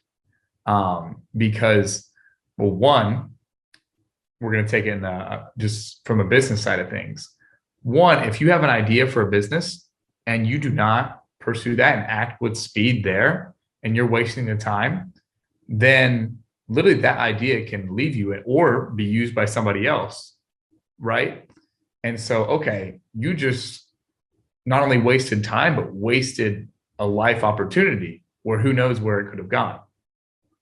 And then two, because of this wasted time, right? Like you're literally devaluing your life, or, you know, in the case of like interaction with others, like if you're wasting time, not only are you wasting your efforts and your energy, but you're also oftentimes wasting others. Like if you're with the wrong people, not only is that a waste of your life, energy, and essence, that's also a waste of your potential and their potential and what they might need for growth. Bottom line, you could take that so far and probably apply it to every single aspect of life, but just taking out and lessening as much as possible wasted time. You don't have to be 1000% intentional about every step you take, but being meaningful and present is the way to combat that and makes everything worth it. Yeah, I agree. And at a very meta level, the only answer you can really give is time and attention, because that's the only thing you're ever really directing. You know, it's the outro of this podcast. Your time and attention are your most valuable resources. So thank you for spending them with me. And I don't say that lightly. Like you, the audience member that has made it this far into the podcast, has taken your intentional time and attention and directed it at us. I choose to believe that that is a productive use of your time. You've hopefully taken at least one mental model or phrase or whatever that you can bring into the future of your life for higher service to yourself and others. Like that, I believe that on kind of a spiritual level. So that being said, it really is anything, behaviors, applications, ways that you're directing those resources in inefficient ways, and not to be like the Huberman type optimizer. I really don't believe in that. Like you need to be taking Lindy walks without headphones in and just like shirt off in the sun, like touching grass, like that stuff matters a lot. Reading, laughing with friends, those are all part of using your time properly. It doesn't always have to be in, is this bringing money into my bank account kind of ways. But I think a few that I will add to the list. So like, yeah, social media curation, super important. It's kind of like all I talk about with like the week 2 of my program is like curation consumption, going through, doing a detox, learning how to mute people, learning how to unfollow, all that stuff. But then I think another thing is like with the know thyself thing, analyze like largely accepted behavioral things that everyone kind of just does, and whether you actually want to do it. A good one for me was drinking. Like Same. went into college not drinking, didn't do it until the end of my second year. Like a pretty unique path in that sense, especially because I joined like a large, like the largest fraternity on campus, was very present. But I chose to be sober. Eventually started drinking just when I was interested in experiencing it. Did that for a while. I don't regret my choices. But now, as far as like now that I have the clarity of vision, I think about, is this evening out just kind of shooting the shit and drinking more than I need in service of the higher vision? And sometimes, every once in a while, I like to say I'm a good send once a quarter kind of guy, but like very infrequently is the answer going to be yes. And that is because it's going to deter my physical ability to train the next day, your recovery and protein synthesis for many days after that, your cognitive function that next day. Like there's rippling effects to those decisions that aren't just oh, I'll lose a little bit of sleep that evening. Like it affects the next day, the next day, the next day. And when you're constantly in this outputting state and feel like you're doing important work and you're aligned with your mission, the value proposition decreases heavily for alcohol. And that's one where generally people just accept broadly. And that's just what people do Friday, Saturday, Sunday. And so again, with kind of Ulysses' question, almost like this new identity, this rebirth that you're going to have to go through, that's probably a growing pain that as an entrepreneur, especially in your incubatory stages, but I would argue the whole path, it's not really always going to be serving you to get shit-faced and like deleting days of your week. Like there's not enough time. There just is not. And then as far as with the social media thing, you have to clearly determine. I think what I will say is like one of the best things I heard is that like wealthy people only use social media as a tool for their business. They're not on there to entertain themselves, to whatever. So Right. if you're not connecting with someone, if you're not producing content, get off of it and then look at certain applications that are just never going to be that. Perfect example, like for me was like, as soon as I graduated, I deleted Snapchat. There was just no need for it. It was hard to rip the Band-Aid because it's like, oh, the shared groups. But to be honest, I have no idea what is currently sent in those, and it has not decreased my life value at all. You can extend that to the news that you're consuming. Just like if it isn't in service of the mission, take it out. The important latter half of that sentence is you need to know what the mission is and have clarity on that. But most of the time it's that time and attention where you're directing it. Yes. Yeah. Like literally, especially at that last point, it's funny how I did the same thing with Snapchat. The only reason I re-downloaded it was because my rebellious mother refuses to get an iPhone, and so she can't receive freaking videos without them looking like, just dog water quality. So I have Snapchat to communicate with my mom. You're welcome, Mom. But especially like, it was funny. I was on a date last night and the girl was like, oh, what are you doing this weekend? I was like, is it a special weekend or like what's going on? Like, right, it's Memorial Day weekend here in the States, but like, I don't watch the news. I don't watch TV. I just had no idea, right? Like I couldn't tell you. Of course, like our news, right, is probably a lot of it's from Twitter and it's a different kind, but yeah, perfect examples. Yeah, it's wild, the stuff that just seems to not exist once you fully cut it off. Another big one for me that was weird, especially growing up as an athlete, I started to notice my senior year. I was like, okay, like a lot of these sports accounts are posting the same thing, like literally the same thing. Like I don't need to see Steph Curry hit a game-winning 3 7 times. So I got it down to one app, right? Like, so I don't need to see SportsCenter and House of Highlights. I can just see one or the other. But eventually got to the point where I was like, I literally, especially when I was like working my full-time job and building my business, I was like, all right, like sports, we're going to have to turn off. And I initially pictured it for a little bit, but I haven't downloaded anything else.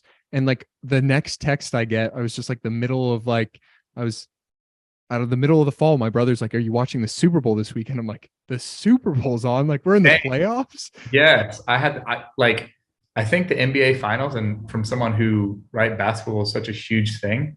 I don't know if the finals are done or not, but like one of my friends was like, oh, bro, do you know what's going on? I was like, I didn't even know the finals. I couldn't tell you what teams are in it right now. I just, maybe have seen a highlight here and there from people putting on their story, but exact same principle. And actually, if I can ask you a question here, because this has been my thing. One, of course, you can use the Roman example of like, okay, like what do you give the people in order to prevent them from doing their things? Bread and circuses, right? Or the Colosseum, gladiators, things to watch. And maybe a little bit more uniquely, I always watched sports, specifically basketball, when I was playing to get better. So it was kind of easy for me to cut off like the watching, but it seems like you had a bit of a different perspective. Like it was just like, okay, I'm not doing that anymore. But I guess now what I watch is like fighting because that's what I do. But yeah, it sounds like maybe you're, have you cut it out completely then? Or? I mean, basically what I do is I've tried to like position for the things. So I played lacrosse literally all the way through my last day and even post graduation. Like I went to the championship game and lost by 1 point tragically, but like literally played lacrosse all of my waking life. And I played other sports growing up. And even now, like I like watching the UFC because I've done a little bit of jiu-jitsu myself. So certain things I like to spend time. I think my rule of thumb is I'll never sit through a whole event of any pro sport alone. Like it needs to at least be in the company of other people as a sort of shared experience. So if it's games that I want to watch, like sometimes like college lacrosse playoffs, I can go to YouTube channels, and instead of sitting through an hour and a half or 2 hours a game, it's 15 minutes and I get to see every goal from each team and kind of like generally understand what's going on. But that has only been recently as almost just like a procrastination tactic. But yeah, like pro sports, I mean, I've just always had a perception that there's kind of just a general fix. There's just too much money going into it. So I've kind of always thought that with like NFL, NBA, whatever. So it was easy enough for me to cut those out. I think, yeah, like you said, like when you're still in a sport, it is kind of fun to watch the highest level athletes do it. So I'll watch like a really good UFC card every once in a while, but it's not on any of my social media. That's for sure. Right. And then another really good 80-20 way. This is for, I guess, generally speaking, the men in the audience. I think it is important to have a general perspective of what goes on in the sports world just for like water cooler banter. It's like an entry point to talk to pretty much any man. As annoying as that is, and especially me, like I don't have a lot of tolerance for small talk. I love to like deep introspective whatever, but you can't do that with everybody. And I think it is important for you to be able to communicate with quote unquote normies, or like whatever, like people that aren't into this like deep, weird mental world. That like you have to be able to communicate with the masses to be impactful. That's one thing. Another thing I took from Steve Jobs is clearly like wildly intelligent, but he chose to communicate clearly. Like when I was writing my manifesto, I love words. I want to be very artsy and poetic, but when I put the Think Different ad into the Hemingway editor, it was a second grade reading level.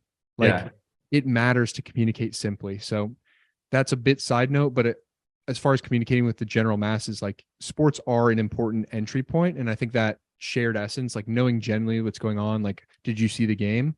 You don't have to see the game, but just scrolling on the ESPN app to see the headlines, see who won. And then because you're an athlete, you probably know enough words to be dangerous in that conversation. You can probably pivot it into something effective.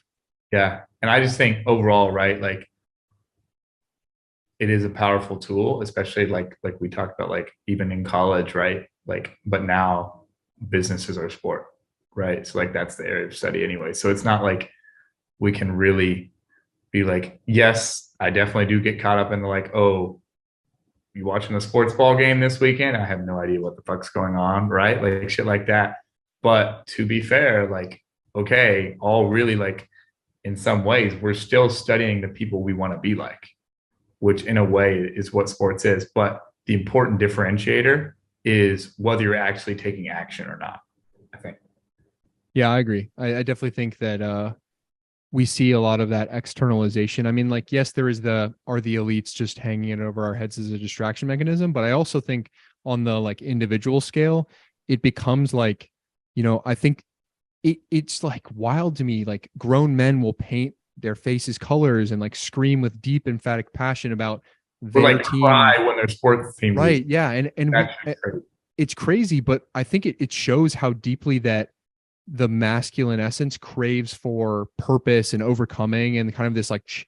So if you aren't finding it for yourself in the arena of business or the arena of whatever, like maybe you're a competitive martial artist, whatever, you need something like that, because otherwise you're going to end up as the dude who's like literally screaming as other guys play a sport. Like it's like a weird observation to make. And it took that distance for me to see that clarity, because it was like very normal when you're an athlete. You're like, there are fans and there are athletes. But now I'm just like, dude, do you not have anything better to be doing? But anyway, I guess we've really wandered, but that was I don't know where we were last. Oh, Talon's thing, the removing from your life. So shout out Talon. That's our answer. And then lastly, I think you had a note from Spencer Fried's question, or Spencer Fried. Yeah. So basically it was about the theme is consistency. And his question was, he'll have great times and great months as far as business and the way he feels about life and everything. but then also like get caught up in the essentially negative where, maybe it doesn't go as well, or it's just like he feels it's a little bit of like imposter syndrome mixed with other things where it's like, okay, just because you're dependent on either having a good month or not. And it was basically, okay, like what's the approach here? And if I need to clarify that more, I can. But basically, to dive into my answer, and funny enough, sports I think is a really good relative point. Bottom line is to be maybe a little bit more of a Huberman type with an optimizer, is to optimize for consistency, right? Because even though in basketball, right, for my example, even though somebody has a 50-point game, the reason they get the MVP in the case of point scoring is normally would be according to the averages, the consistency of their scoring. If somebody has a 50-point game and they otherwise like mostly score 12 points or 10 points, that's much less significant than the person who averages a 30-point game, right? So to focus on that and always have that frame in mind is definitely a great way to do it, because in all forms of business, you can have down months or up months. And another great avenue to consistently combat that, or even just combat the feeling in your mind, because the way you feel about it is just as important as what the actual results are, because they do affect the future results. Is what I like to do is redirect.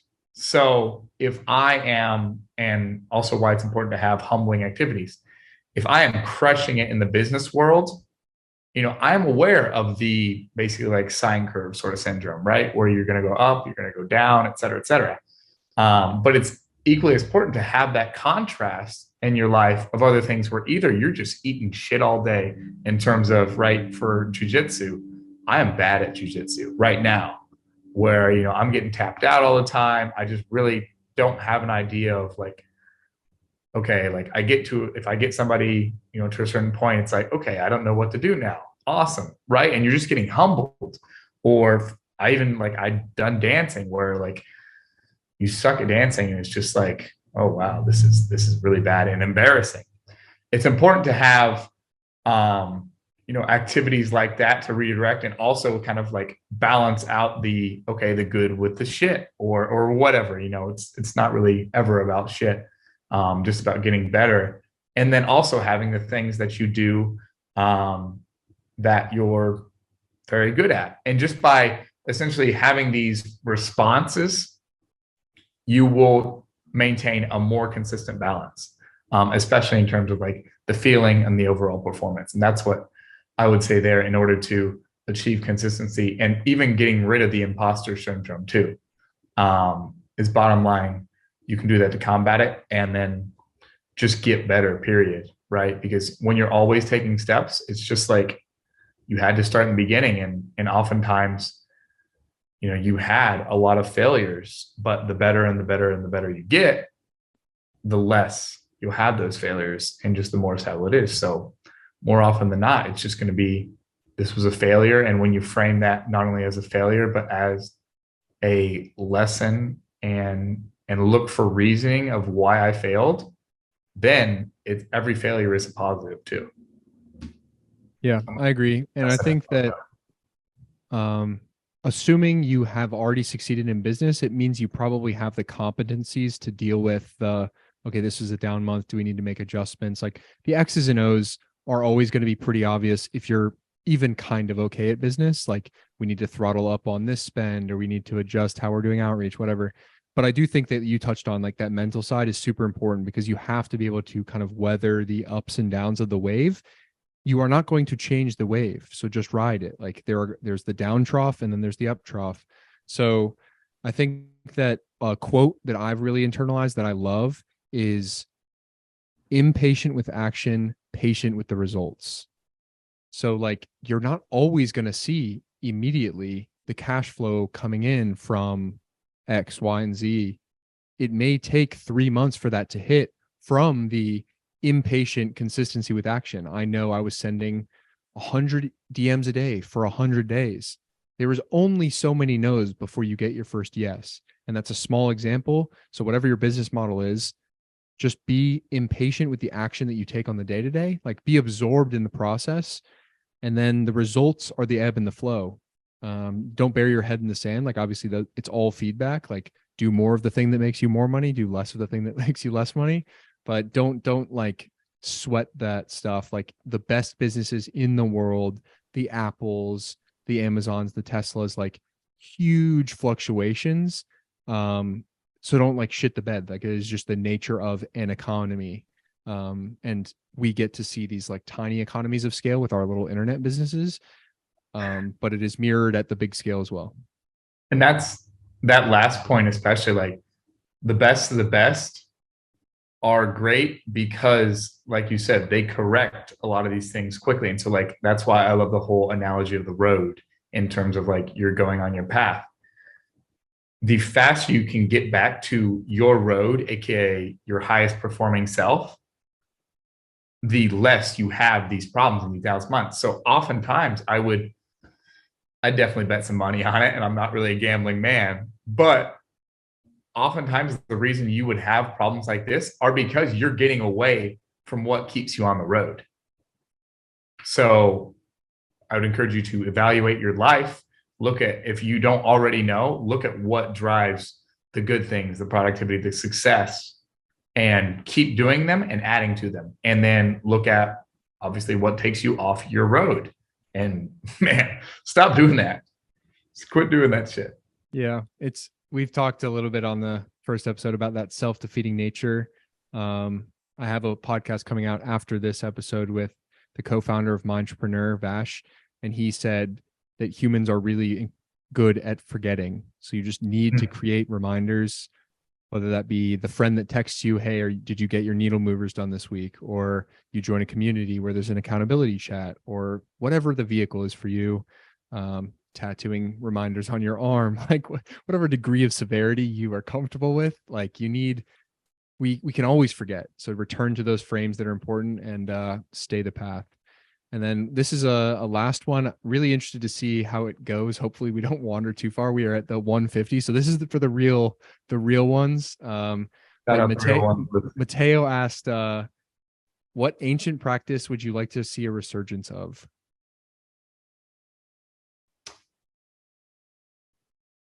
And yeah, we could for sure go deep on this. I'm going to answer maybe on a bit more of a scalar thing, because right now meditation is definitely experiencing resurgence, even just beyond like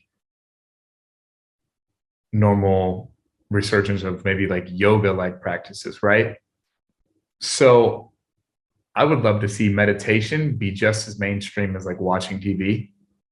Doesn't have to be, right, people meditating for 3 hours, but I know the more people meditating and actively practicing it, just as much as people who work out, is going to provide an incredibly dramatic positive impact on the world. So that is one, like, you don't have to meditate and, do astral travel or anything like that, but just the activity of meditating, finding presence and stillness would promote a better world like that. I agree. You stole my answer, so I'm going to have to conjure up another one. I think it's even with the branding of my company, like the idea of a renaissance, like there are all of these forgotten traditions. Again, with the human ability to forget, we like on a cultural scale, we seem to like walk away from things that work for whatever reason. And then we're like, oh shit, why is everything shitty? Let's go back to that. So there is this kind of grand remembering. I do think it's awesome to see meditation get popularized, and I hope that trend continues. I think I'm going to choose like kind of a meta answer, but people becoming sovereign and competent. And what I think it's going to be, it goes back to the AI discussion, but like being able to do things for yourself, like if the grid goes down today, like how many people are wiped out because they can't go get their food source from a store and in like a nice little wrapper that's colored fucking blue. It's really, I think, underrated, the idea of like being competent in a couple arenas, like hold a hand tool, be able to fix your car, be able to help your neighbor, be able to read and have a discourse, just kind of like being a bit of a sovereign and diverse individual. And I think the more people that really engender that idea, like Jordan Peterson talks about, like clean your room, like that's his thing. It's like kind of really underrated. Like, you know, like it gets memed on a lot on the internet, and JP has his supporters, has his not. Like I like that he has a big platform. I don't agree with everything he says, but I think just people like choosing to like really lock in on the self and be like, at one point we were all a bunch of like really competent people that came together in these like communities. And because we were all good at a bunch of stuff, we could make this like really strong foundation for what a community can scale into, versus now, like everything is so atomized and so stratified and specialized that like it lacks a lot of color, one, and two, like were that structure to dissolve, I think things get a little bit dicey quickly. So I like the idea of a return to like sovereignty, I guess. And actually, to bring up what we had spoken about, right? Like building out these communities, like bottom line, I think most successful people, that's all they're really looking for is competence in others, right? And of course, probably relevant niches to them. So yeah, man, like I'm almost taking that one over meditation, because I think that, you know, just going to have a big multiplier. Just the more you develop your skills and abilities, the more positives you can build in your own life and just overall for the world as well. Yeah. And I think you may have said this on the first one, but like from that Eastern tradition, I can't remember if this is a Buddhist phrasing or if this is Miyamoto Musashi, but it's like know the way broadly so that you can see the way narrowly. Yeah. And yeah, I don't know exactly what tradition that comes from off the top of my head, but it's so true, because once you have the lay of the land, like a landscape view of like what's going on, how can I fit into this puzzle, you get really clear on, oh, I'll do this. Like my next step is very clearly in front of me because I have an idea of what the hell's going on out there. And I'm not afraid of this like cloud of uncertainty. So competency, sovereignty. Yeah, I'm happy you like the answer. And I think it definitely integrates well into the, the community aspect. But Will, it was a absolute pleasure yet again. I hope again, we'll shout out the people that made it this far. Really incredible to have people from your audience enjoy the first conversation. So I'm happy that you guys tuned in for the second time.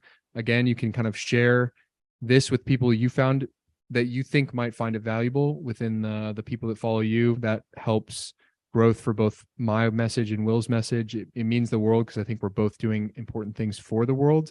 There were a ton of really like emotional topics I think that we touched on today. So if any of them hit you particularly, I'd love to talk about it and give kind of like more individualized feedback. So just message me on any of my platforms. I'm at ZDSCHENKEN on Instagram and Twitter. And obviously Will is at will.coomer. Yes, will.coomer. Let's go. Sniped it. So yeah, Instagram is a great place to reach both of us. If you want to pick our brains on any of the things that we touched on, or really just need somebody to talk to, because I know how hard those early stages are, especially talking about getting isolated, stepping into this new version of yourself. We touched a lot on like kind of meta principles of entrepreneurship this episode. So for those that are interested in that space, I'm happy to talk about it. But is there anything else on your end you want to kind of shout, promote? Let the people know definitely. Big thanks to everyone listening, of course. I would say if there are any questions in addition to this, that's something that I know is just an immediate value add for us in terms of helping others. And that's bottom line, right? What I want to do. So if you have any other questions, please feel free to reach out to either of us, and I'm sure we'll share with one another. So we'd love to help even more. No doubt. Well, everyone, as I said in the middle of this podcast, remember your time and attention are your most valuable resources. So thank you for spending a little of them with myself and Will today. Memento Mori, and I'll catch you on the next episode of the Vitruvian Man podcast.